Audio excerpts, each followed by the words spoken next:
On divorce. Il me reproche tout. J'ai l'impression qu'il m'a oublié qu'on s'est aimé un jour. Pourquoi ça arrive? Non, tu n'es pas folle. Ton cerveau, et d'ailleurs le sien, cherche juste à rester cohérent. Eh bien, ça s'appelle la dissonance cognitive.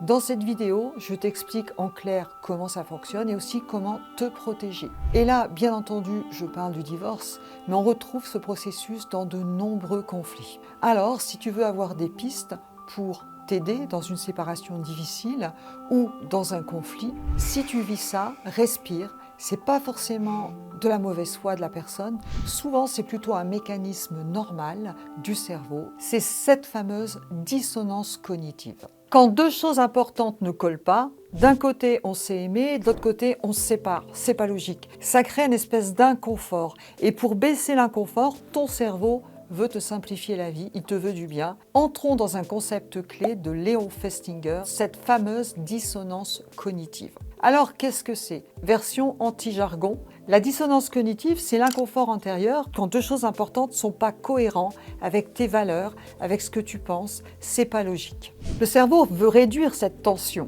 Alors, chez toi d'ailleurs ou chez lui, il va se raconter des histoires, il va réécrire l'histoire. Finalement, c'était pas si bien, l'autre est fautif, c'est sa faute. Sélectionner les souvenirs pour garder ceux qui confirment que c'était la faute de l'autre, ça permet d'assurer ce qu'on appelle en PNL une certaine cohérence subjective. Ce n'est pas nécessairement de la mauvaise foi, hein. C'est un système de protection de l'identité. Quand la vie devient trop compliquée, eh bien le cerveau va simplifier et parfois il va simplifier en se racontant des histoires. Alors c'est certainement un très bon moyen de se protéger, de couper, d'avancer. Ça n'efface pas les bons souvenirs, ça les met en sourdine pour l'instant dans cette période difficile. Ça c'est important à comprendre. En PNL, on parle effectivement d'assurer sa cohérence subjective. Et oui, notre cerveau est capable de nous raconter des histoires pour que ça colle, même si c'est faux. Cette cohérence subjective, eh bien, c'est le besoin de garder un récit interne aligné avec nos valeurs, nos intentions, notre identité. Après une rupture, pour se protéger, on peut filtrer les souvenirs, faire des distorsions, des sélections, des généralisations. Elle a toujours fait comme ça. Donner du sens qui nous soulage. Alors pourquoi elle te reproche tout? Tu l'as compris, pour protéger l'estime de lui-même. Si tu es la cause, il n'a pas échoué. Couper l'ambivalence. Aimer, être en colère en même temps, c'est pas possible. Le cerveau choisit un récit simple. Blâmer, ça va aussi faciliter le détachement. C'est un biais de confirmation. Il voit surtout ce qui conforte son récit et ça n'efface pas les bons souvenirs, ça les met vraiment en sourdine. Avec le temps, il y a de fortes chances que les bons souvenirs reviennent. Mais aujourd'hui, ce n'est pas le moment. Et toi, que faire pour ne pas te faire happer? Eh bien, il faut rester lucide sans se rigidifier. Nommer ce qui se passe, ok. Là, je vois qu'il y a une incohérence, il y a une dissonance cognitive. Déjà, ça va baisser ta charge émotionnelle. Et c'est pareil pour les hommes ou pour les femmes, ça peut être dans les deux cas, on est bien d'accord. Deux choses sont vraies. 1, on s'est aimé. 2, on se sépare pour de bonnes raisons. L'idée, c'est que tu restes sur les faits concrets et que tu restes calme. Ton cerveau aime le concret. Et ce que tu peux faire, si on te reproche des choses, c'est rester sur du factuel, ne pas nourrir le feu. Oui, tu as peut-être ta part de responsabilité, certainement. Eh bien, la reconnaître, ça te donnera de la force, tout simplement. Personne n'est parfait. Si on n'a pas réussi sa vie de couple, peut-être on peut essayer de réussir sa séparation, pour le bien de tous. Ok, c'est pas facile. Quand il y a de la souffrance, on ne réagit pas forcément d'une façon habituelle. Alors maintenant, je te propose un exercice guidé pour faciliter cette période. Pose-toi d'abord ces questions. Tu prends une feuille, tu te mets dans un coin et tu fais 2 colonnes. Tu notes d'abord pourquoi cette relation a compté. Tu peux prendre 3 souvenirs précis, datés, des faits. Et ensuite, dans la colonne B, tu vas noter tranquillement pourquoi la rupture est cohérente aujourd'hui, en étant d'être le plus juste possible. Bien sûr, ça ne va pas forcément aider le comportement de ton conjoint ou ta conjointe dans l'agressivité, mais toi,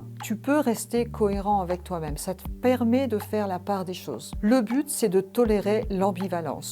Tu protèges ainsi ton récit complet, ni idéalisation, ni dénigrement. Si les reproches continuent, eh bien, tu vas dire simplement « Ok, je comprends que tu n'aies pas la même lecture que moi. De mon côté, je reste sur des faits concrets pour qu'on avance. » Tu peux dire aussi « Je ne répondrai pas aux attaques personnelles. Parle-moi des faits concrets qu'on a à régler maintenant. Et parfois, bien entendu, il va falloir passer par un tiers, par une médiation, par un avocat, un thérapeute, des soutiens pour essayer de contenir cette escalade. Eh bien, ce que ça va t'éviter, c'est de devenir prisonnière d'un récit amer qui t'empêche d'apprendre, prendre des mauvaises décisions sous adrénaline, rejouer les mêmes schémas dans une prochaine relation. Te protéger aujourd'hui ne doit pas t'abîmer demain. C'est vrai pour toi et c'est vrai pour la personne, ton partenaire ou ton ex-partenaire. Dans les micro-rituels de rupture ou de clôture qu'on peut faire, c'est écrire une lettre, ce que je garde, ce que je rends, ce que je choisis pour la suite. Cette lettre, tu peux l'envoyer ou simplement la garder pour toi. C'est un geste symbolique que tu peux ranger dans un coin comme un objet et c'est une façon de finir le chapitre. Conclusion, s'il te reproche ou si tu lui reproches tout d'ailleurs et que tu sembles ou que vous semblez avoir oublié votre amour, rappelle-toi, c'est une dissonance cognitive qui cherche pour une raison